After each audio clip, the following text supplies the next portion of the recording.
اعوذ باللہ من الشیطان الرجیم بسم اللہ الرحمن الرحیم ولو یؤاخذ اللہ الناس بظلمہم، اور اگر اللہ تعالیٰ لوگوں کو ان کی بے انصافی اور نافرمانی کی وجہ سے پکڑتے، ما ترک علیہا من دابۃ، تو زمین پر کوئی چلنے والا باقی نہ رہتا، ولیکن یؤخرہم، لیکن اللہ تعالیٰ ان کو ڈھیل دیتے ہیں، الی اجل مسمی، ایک مقررہ وقت تک۔ یعنی اگر اللہ تعالیٰ انسان کے گناہوں اور نافرمانیوں، خاص کر کفر اور شرک میں جو لوگ مبتلا ہیں،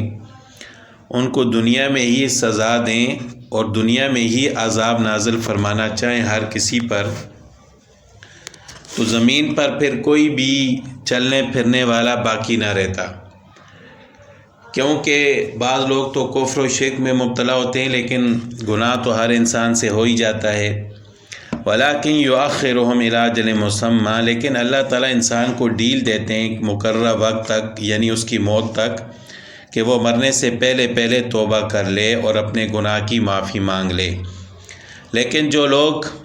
گناہ میں بڑھتے جاتے ہیں، کفر و شرک میں بڑھتے جاتے ہیں، توبہ نہیں کرتے، تو پھر اللہ تعالیٰ ان پر عذاب نازل کرنے کا فیصلہ فرما دیتے ہیں۔ فَإِذَا جَاءَ أَجَلُهُمْ، پھر جب وہ وقت آ پہنچے گا، لَا يَسْتَأْخِرُونَ سَاعَةً، پھر نہ ایک گھڑی پیچھے ہٹ سکیں گے، وَلَا يَسْتَقْدِمُونَ، اور نہ آگے بڑھ سکیں گے۔ یعنی جب موت آ جائے گی یا جب قیامت کا دن آ جائے گا، تو پھر نہ تو ایک گھڑی کوئی آگے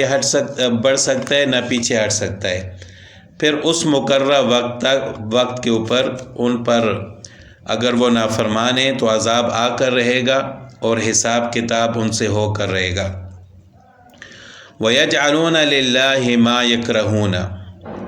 اور اللہ تعالیٰ کے لیے وہ چیزیں مقرر کرتے ہیں جن کو خود ناپسند کرتے ہیں، جیسے کہ اوپر کل سبق میں گزرا تھا پچھلے رکوع میں، کہ کہتے ہیں کہ یہ فرشتے اللہ تعالیٰ کی بیٹیاں ہیں۔ وَيَجْعَلُونَ لِلَّهِ الْبَنَاتِ، جب کہ خود بیٹیوں کو ناپسند کرتے ہیں، بیٹی پیدا ہونے پر ناراض ہوتے ہیں اور اس کو شرمندگی کا باعث سمجھتے ہیں، شرمندگی کی وجہ سے لوگوں سے چھپتے پھرتے ہیں، لیکن اللہ تعالیٰ کے لیے بیٹیوں کو ثابت کرتے ہیں۔ وَتَصِفُ أَلْسِنَتُهُمُ الْكَذِبَ، اور ان کی زبانیں جھوٹ بیان کرتی ہیں، أَنَّ لَهُمُ الْحُسْنَى،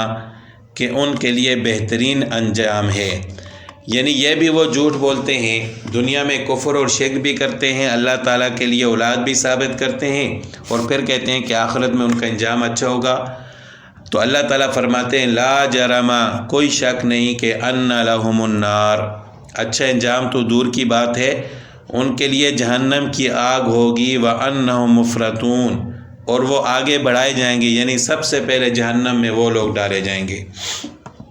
تاللہ، اللہ کی قسم، لقد ارسلنا الی امم من قبلک، آپ سے پہلے امتوں کی طرف بھی ہم نے رسول بھیجے، فزین لهم الشیطان اعمالهم،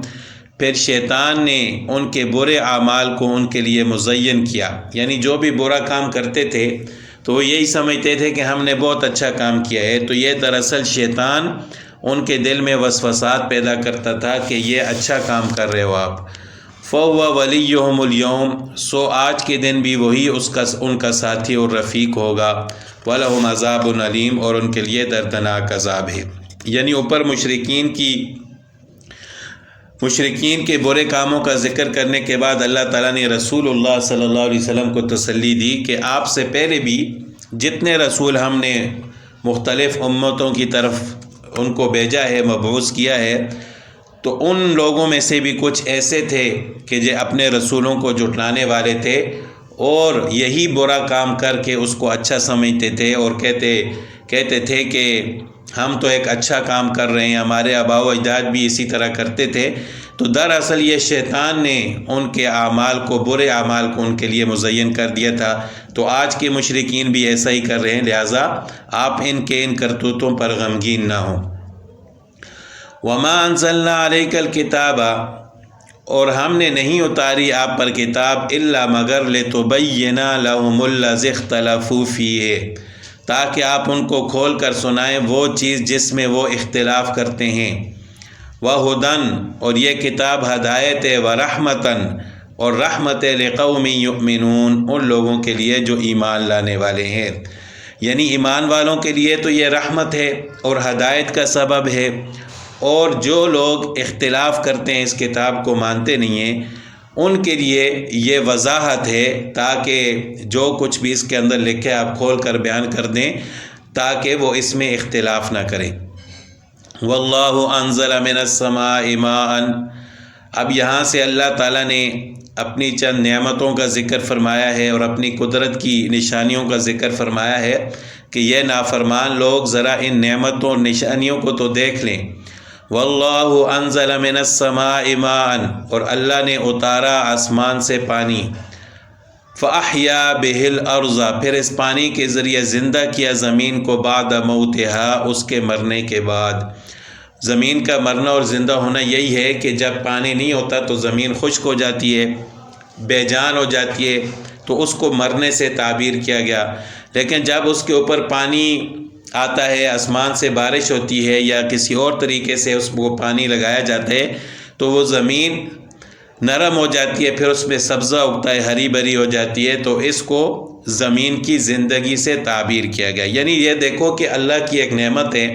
دنیا کے اندر آسمان سے پانی کا برسنا، کہ اسی کے ذریعے زمین، مردہ زمین زندہ ہوتی ہے، پھر تمہارے لیے رزق کا سبب بنتا ہے۔ تو ان فی ذلک لآیۃ، اس میں نشانی ہے ان لوگوں کے لیے، لقوم یسمعون، جو سنتے ہیں، یعنی قبولیت کے کانوں سے سنتے ہیں، اس وجہ سے سنتے ہیں کہ تاکہ ہم سن کر اس پر عمل کریں۔ ایک دوسری نشانی اللہ تعالیٰ نے بیان فرمائی ہے کہ وَإِنَّ لَكُمْ فِي الْأَنْعَامِ لَعِبْرَةً، کہ تمہارے لیے چوپایوں میں، جانوروں میں عبرت ہے۔ یعنی اگر کوئی غور و فکر کرنا چاہتا ہے، سمجھنا چاہتا ہے، اللہ تعالیٰ کی قدرت کو دیکھنا چاہتا ہے، تو جانور جو آپ نے گھروں میں رکھے ہوئے ہیں ذرا ان پر غور کرو کہ کیسے اللہ تعالیٰ ان جانوروں سے آپ کو تازہ دودھ عطا فرماتے ہیں۔ نسقیکم مما فی بطونہ، ہم پلاتے ہیں آپ کو ان کے پیٹ سے، ان کے پیٹوں سے، من بین فرث و دم، خون اور گوبر کے درمیان سے، لبنا خالصا، خالص دودھ، سائغا للشاربین، جو پینے والوں کے لیے خوشگوار ہوتا ہے، یعنی میٹھا، تازہ اور خوشگوار دودھ اللہ تعالیٰ تمہیں عطا فرماتے ہیں، اور وہ بھی ایسے طریقے سے کہ جانور کے پیٹ کے اندر مختلف چیزیں ہوتی ہیں، گوبر بھی ہوتا ہے، پیشاب ہوتا ہے، خون ہوتا ہے، لیکن اللہ تعالیٰ کی قدرت کو دیکھیں کہ پیشاب اور خون دودھ کے ساتھ مکس نہیں ہوتے، خلط ملط نہیں ہوتے، پیشاب کا رنگ الگ ہے، خون کا رنگ الگ ہے، لیکن انہی دو مختلف چیزوں کے درمیان سے اللہ تعالیٰ سفید اور خالص خوشگوار دودھ تمہارے لیے پیدا فرماتے ہیں، نکالتے ہیں۔ تو اس پر اگر غور کرو تو تب بھی آپ اللہ تعالیٰ کی ذات پر ایمان لے آؤ گے۔ گوبر اور خون کے درمیان سے صاف دودھ نکالنے کے متعلق حضرت عبداللہ بن عباس رضی اللہ تعالیٰ عنہما نے فرمایا کہ جانور جو گھاس کھاتا ہے وہ اس کے معدے میں جمع ہو جاتی ہے، تو معدہ اس کو پکاتا ہے، معدے کے اس عمل سے غذا کا فضلہ نیچے بیٹھ جاتا ہے، اوپر دودھ ہو جاتا ہے اور اس کے اوپر خون۔ پھر قدرت نے یہ کام جگر کے سپرد کیا ہے کہ ان تینوں قسموں کو الگ الگ ان کے مقامات میں تقسیم کر دیا، خون کو الگ کر کے رگوں میں منتقل کر دیا، دودھ کو الگ کر کے جانوروں کے تھنوں میں پہنچا دیا، اور اب معدہ میں صرف فضلہ باقی رہ جاتا ہے جو گوبر کی صورت میں باہر نکل جاتا ہے۔ تو یہاں پر ایک مطلب یہ ہے کہ اس آیت سے معلوم ہوا کہ لذیذ اور شیریں کھانا استعمال کرنا، یعنی اچھا کھانا کھانا، یہ زہد اور تقوی کے خلاف نہیں ہے، بلکہ اللہ تعالیٰ نے خود فرمایا کہ سائغا للشاربین، کہ پینے والوں کے لیے یہ دودھ خوشگوار ہوتا ہے، لذیذ ہوتا ہے۔ تو انسان اپنی جان کے لیے، اپنے آپ کو خوش کرنے کے لیے یا منہ کے ذائقے کے لیے اچھا کھانا کھائے یا کوئی اچھی چیز پیے، میٹھی چیز یا کوئی بھی ایسی چیز ہو جو اچھا ذائقہ دینے والی ہو، تو ایسا کھانا کھانے میں یا کوئی چیز پینے میں انسان کے تقوی کے اوپر کوئی اثر نہیں پڑتا۔ یہ نہیں ہے کہ اگر اللہ تعالیٰ نے نعمتیں عطا فرمائی ہیں تو اچھا کھانا کھانا چاہیے، لیکن اگر نہیں ہے تو پھر صبر کرنا چاہیے۔ اچھا کھانا کھانا گناہ نہیں ہے، بلکہ اچھا کھانا کھانے کے لیے حرام طریقہ استعمال کرنا یہ غلط ہے۔ اگر حلال طریقے سے اللہ تعالیٰ کسی کو اچھی غذا، اچھا رزق عطا فرماتے ہیں تو یہ اس کے لیے اللہ تعالیٰ کی طرف سے ایک بڑی نعمت ہوگی۔ اسی طرح